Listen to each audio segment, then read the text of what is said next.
big shout out to Trio Deal here. Funny enough, oh yeah, you did send me all of it. Okay, all right. So funny enough, he actually sent me an article a while ago that I didn't have access to. Okay, because it's stupid. It just is what it is. Sometimes you don't have access to everything. But shout out to him for sending this to me. It means a lot to me. So what we're going to do, we're going to go through this article. And this is actually on Jeremy Sohan being in a very dark place. So like I said, we weren't able to look at it before, but we're going to look at it now. Okay. So it says here, it just kind of goes over, wait, is this where I started? Oh, this is where I started. Okay. All right. So this is what he started off saying. This is hard sometimes to talk about, but last year was really tough. Now, if you're wondering what year he's talking about, obviously you should know what he's talking about. He's talking about the point guard experiment year. And we know for a fact that he got a lot of hate. Okay. I'm not one that sits on this channel and just praises players to the degree where I'm like, hey, they're, what am I trying to say? I don't virtue signal too much, right? I try my best not to virtue signal too much. So I'm not sitting here like, these guys are human, oh, how dare you guys just talk. I try not to do that, right? But Sohan hate has been disproportionate to not only his age, but also what he brings, right? Like, you never saw me, super upset with people when they got on to Danny Green after he was with the Spurs for a very long time. And, he had those games where he slipped up, sure. I didn't trip with you guys about that. But someone like Sohan is like, he's so young. What are we even talking about? He got so much hate to the point where it was just uncalled for. All right. So moving on. He said he knows that's partly because he allowed it to be. Nobody made him pay attention to the anonymous avatars on his cell phone screen. He didn't have to care what they thought about him and what they thought about anything. This right here is false. Okay. If anyone tells you that you can just 100% control your thoughts and feelings, they're wrong. Okay. As humans, we all want to be part of a group. We all want acceptance to some degree. It's not, for most people, okay, typically, it's not common to be able to just turn off your thoughts and not care, okay? I think that we have a lot of control over a lot of things in life, right? Like we can control what type of car we get, for the most part. We can control what we eat for the day, right? For the most part. We can control like so many different things, what we wear for the day.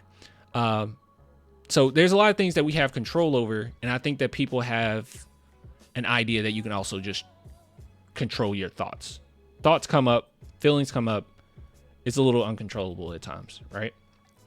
I can control your thoughts right now. I want everybody to take time and don't think about ice cream. Take 2 minutes right now. Don't think about ice cream. It's impossible. You can't control it. Ice cream's going to come up. All right. Sorry. That's besides the point. All right. Moving on. We'll skip through this a little bit.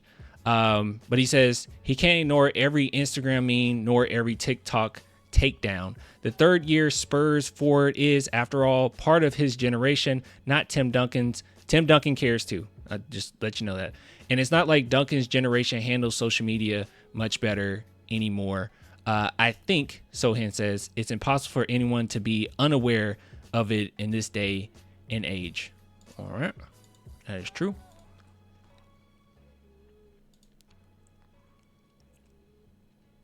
And last year, boy, was he aware. It began with an ill-fated point guard experiment with the Spurs, asking him to learn a position he never played on the fly, right as the team was learning how to play with a rookie named Victor Wembanyama. At the time, Sohan tried to view it as an opportunity. So he tried to be positive to the best of his ability. Teams hated, or fans hated him. While the potential upside of the endeavor was undeniable, it didn't go well. And even though the Spurs ditched it by December, the online comments did not abate during a season in which they lost 60 games. I like that they mentioned the potential upside because I think there was a lot of upside to the experiment. But Sohan says people made memes and things like they thought they knew me. Bro. Okay, I'm going to talk about that in a minute. Not passing to Victor, not being friends with him, acting like we hate each other. We had conversations about that stuff. We didn't look at it, but we knew about it. Y'all. This is why I did this. And this is why it's still on my Twitter page. Sorry, my stream deck is down, so I have to do everything manually. This is why I have this on here. Victor Wembanyama and Sohan being BFFs, don't let hater narratives fool you. It was that out of hand. It was so out of hand till I made a thread of every interaction showing that they're cool. There was no reason to think that they weren't cool just because they had a hard time or difficult time on the court. I have the history of them playing ball together against one another. I have some common interests that they have. I had Wemby bringing up how Sohan was the first person to reach out to him during the draft. We have Sohan crashing Wemby's press conference. We have a few clips here of them clicking. We have behind the scenes of the HEB stuff. We have this beautiful photo of the two. We have all these different things. And I'm still keeping up a thread because that's how bad that narrative became. It was so bad and so irritating and so toxic to the point where even I was just like, you know what, y'all, you have no idea what you're talking about. What are you basing this off of? Because he missed a lob? Because he missed a couple lobs? That's such a dumb thing to do. Dumb thing to say is that he hate him because he missed some lobs. So stupid. And I think when you have someone like Sohan who's very expressive, dyes his hair all the time, put the persona like he doesn't care. I think a lot of people just think it's free reign, and that's not true. Like, he cares. Wemby cares what people, he can say he doesn't. He cares. Everyone cares to an extent what people feel, how people feel about them. It's very normal human experience. Okay, sorry. I guess I am getting a little virtue signaling. Okay, anyways. And what Sohan can admit now, having reasserted himself as an indispensable part of the Spurs' recharge present and future, is that he'd been in a dark place. The stuff about tension with Wembanyama wasn't true, but the anonymous avatars on his cell phone screen believed it, and that bothered him. His second NBA season was a step forward in a lot of ways, but the point guard difficulties disguised some of the progress he's made, and he wasn't his usual outgoing self. You guys suck. You guys suck so bad. Not the chat. You know what I'm talking about. The charming Oklahoma-born Polish kid. I'm so confused. Guys, you know I'm the biggest Sohan fan. I'm still confused about where he's from, and I'm confused by all of it. I'll be real with you. Polish kid with the British accent. What a confusing sentence. He'd been such a natural for NBA TV as a roving reporter of the Wembanyama draft. For several weeks last season, he declined to do any interviews at all.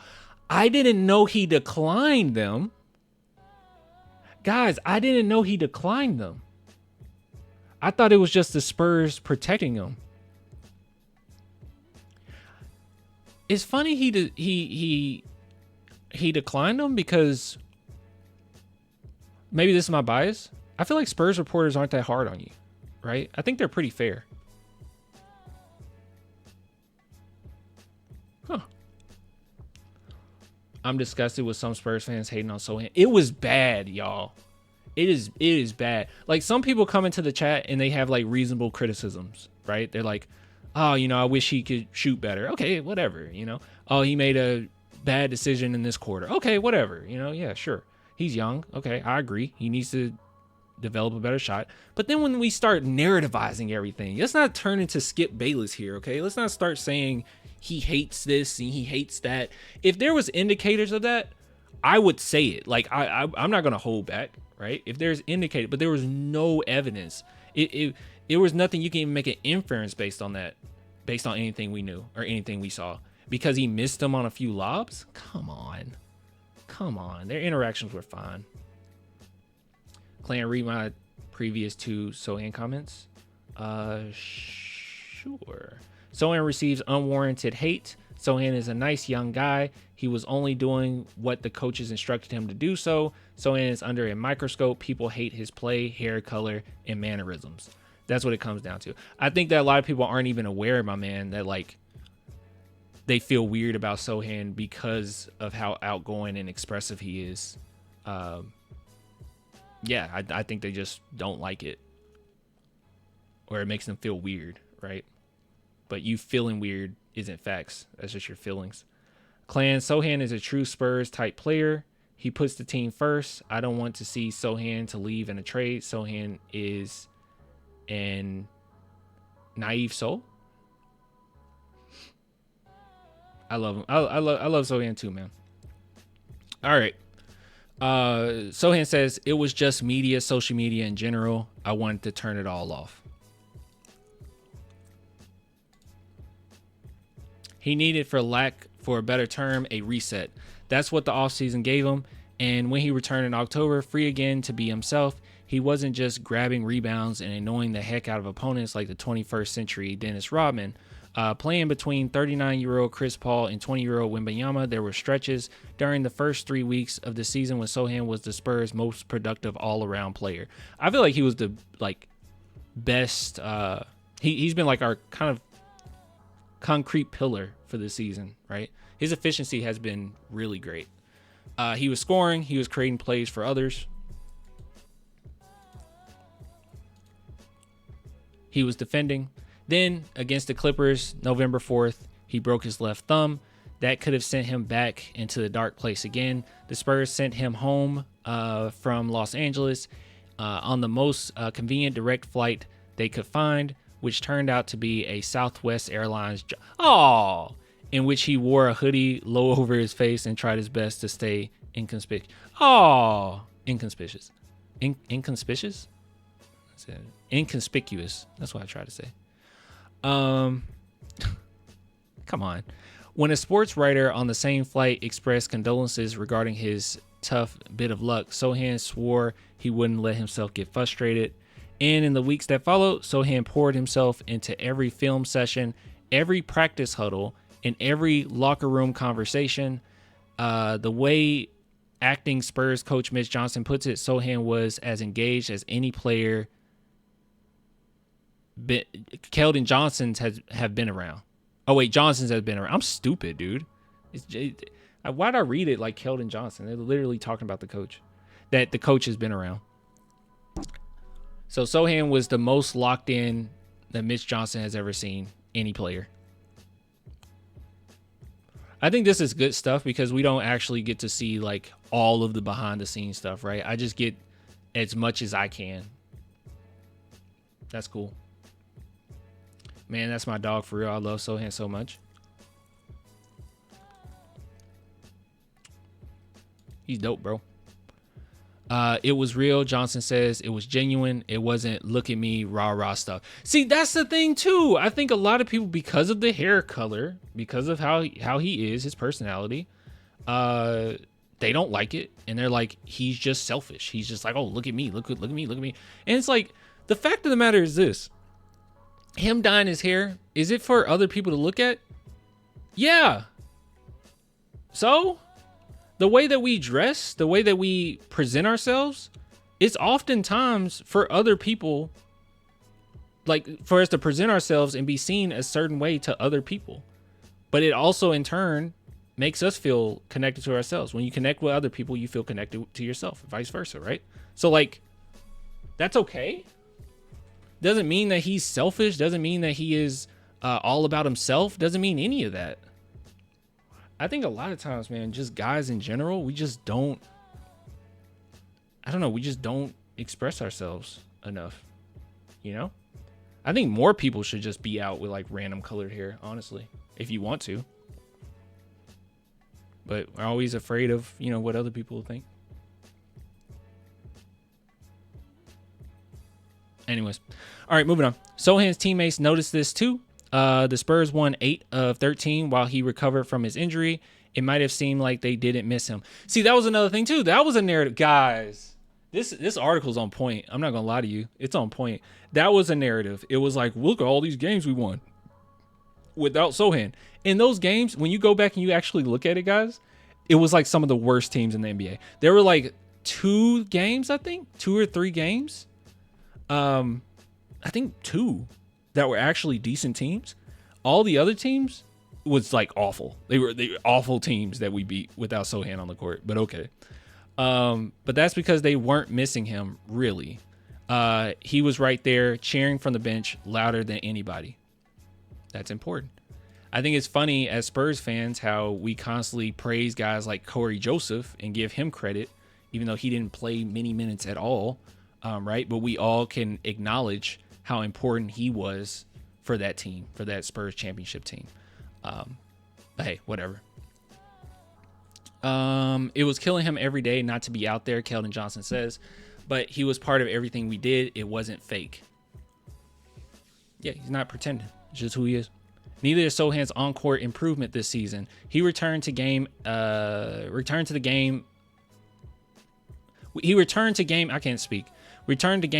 Tuesday at Phoenix, and while he remains the same defensive menace he's been through his career, he's no gimmick player anymore.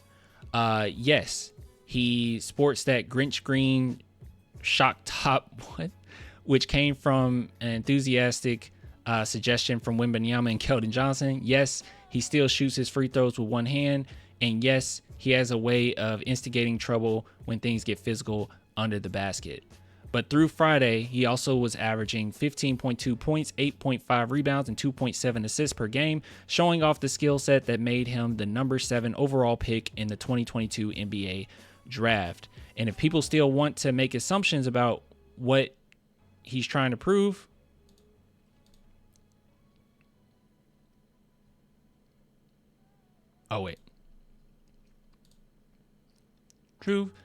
trying to prove, well, he can't stop them. I'm human, Sohan says. I'm always going to put myself out there, but everyone doesn't know everything about everyone. That's true. It becomes easier for him to come to terms with that and even to talk about. Cool. Yeah. And that's true. That's true. We don't know. We don't know a lot. We all have a parasocial relationship to some extent, right? Like, there's artists that I love that I have somewhat of a parasocial relationship to. I try to make sure it doesn't get too out of whack, right? I'm not like a Barbie fan or a freaking what they call Barb's fan, I guess. I'm not a Swiftie or nothing like that. But like, I'm a fan of Eminem. I try to make sure it doesn't go too far. I'm a fan of Sohan. I try to make sure it doesn't go too far because we don't know them personally. You guys know I loved me some Primo. I had no idea, right? So it's not great to get too close, but with that, I think that some people go so far as to they make it seem like they know the person, right? Like when I criticize Keldon, there's nothing indicating that his character is out of whack or he's a bad person or he's flawed as a person. There's nothing that I don't know that. I just criticize what I see as far as on the court. If you guys want to just do that and say, okay, Sohan's not doing that well, I can bring up stats and show you that he's efficient, but fine. I think that's okay. That's something you can work with. But when we start narrativizing and saying that he doesn't care about the team or he's all about himself or he hates Wemby, that's attacking someone's character with little to no evidence of this, right? It's little to no evidence of this. That's when we go too far. That's when you're acting like you know him. You don't know him, And any indicate, we can only base on what we see. Every indication I get from this Spurs team right now, and I mean every player on the team, they're decent dudes. From what we know, they're decent dudes. I have no other reason to think otherwise. And they're Spursy, right? They care about the team. They put the team first. Even Keldon Johnson, someone who I think holds on the ball too much sometimes, someone who has tunnel vision, he is undeniably team first. I don't think that he does that out of, I got to be the guy or anything like that. It's just a tendency. Some players have tendencies. right? He just has a tendency to do that.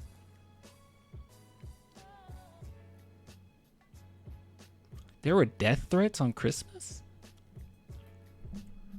I didn't know about that. Sohan deserves to be on the team. Sohan has improved his game every year since drafted. Sohan deserves some credit and praise. Sohan, that was from Frosty. Good Hair says Sohan just needs to keep working on his game, but having a player like him is nice. He's a defensive pest. Yeah, and even offensively, we got to give more credit to that. I think that a lot of people like see his shot selection and think that is not impressive. But if it's not impressive, how come not every player in the NBA can just finish around the rim the way Sohan can? How come Sohan is the top of the game in the pick and roll finishes? Why is he top 3 in the NBA? Why isn't it not more even throughout? Why is he in the list with Jokic as right behind Jokic as the best pick and roll finisher? Why?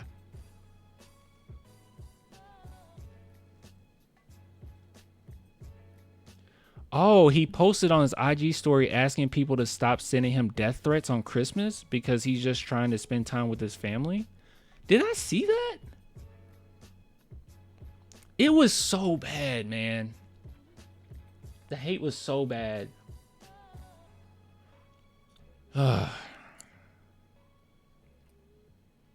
Anyways, he's a real one.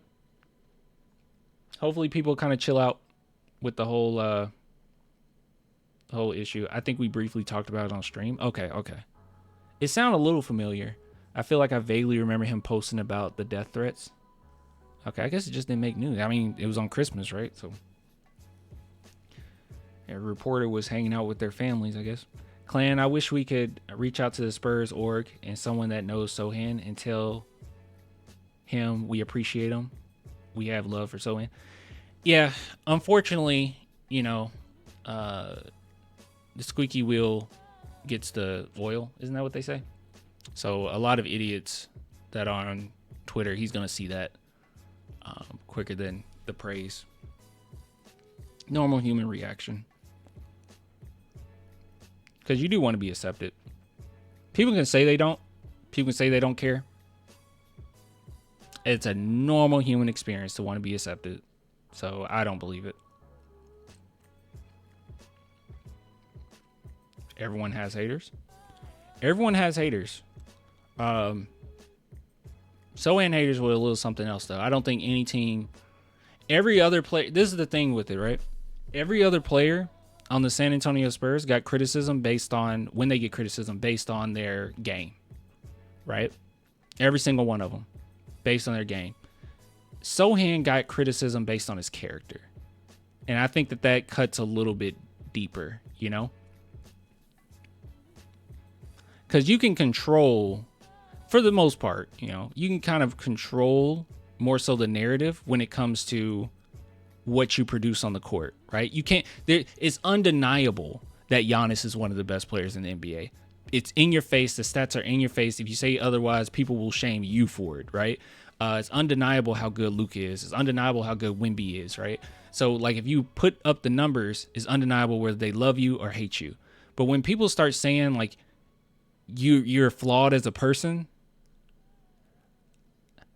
what do you do? What is, if it's not true, like, what do you do with that? Like, you have to change the way you market yourself? Do you need to stop dyeing your hair so they stop thinking? Do you need to stop being yourself? Like, what do you do with that information? If people start questioning your character, there's nothing you can do with it. It's lack of control there, So I think that's what makes it pretty difficult for him. Because even this year, as much improvement he's made, it's still kind of hard to change the narrative, even about statistics. But you got a better shot at doing that than once someone mentioning your character, right? As soon as a player, which he was never labeled this, but like for instance, right? Like, as soon as a player is labeled as soft, it's really hard to change that perception, right? Anytime you make up, you're on a microscope when it comes to that. Over a 10% field goal percentage jump. Yeah, it's ridiculous. They went up like 11%?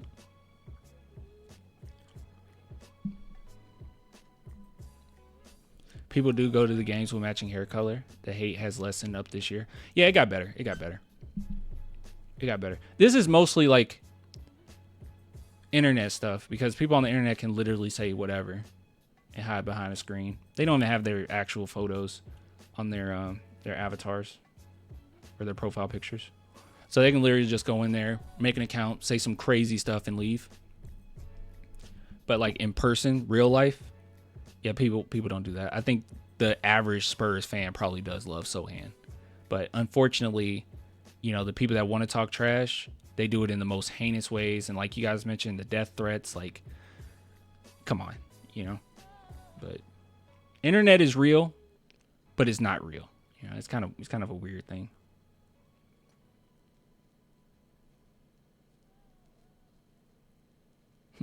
I missed the Eminem and 90s rap talk. Yeah. Well, you can go back and watch it. It was like an hour of talking about that.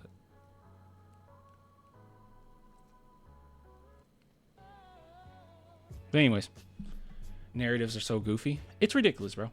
People still call Wemby soft. They do. They do. I mean, Shaq does, right? Like, and it doesn't help that mainstream media will destroy your character as well.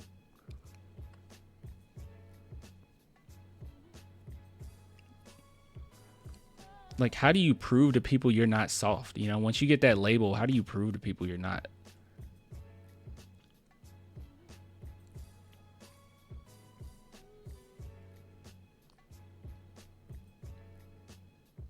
What do you think about Austin Reeves' trade for us? I'm okay. Lakers really need some depth. Bro, Shaq always tries to discredit current day bigs. It's what's really soft. He's very sensitive, and what bothers me the most is he doesn't acknowledge that he's sensitive. So he's just like in this constant cycle of hating on people and then justifying his hate.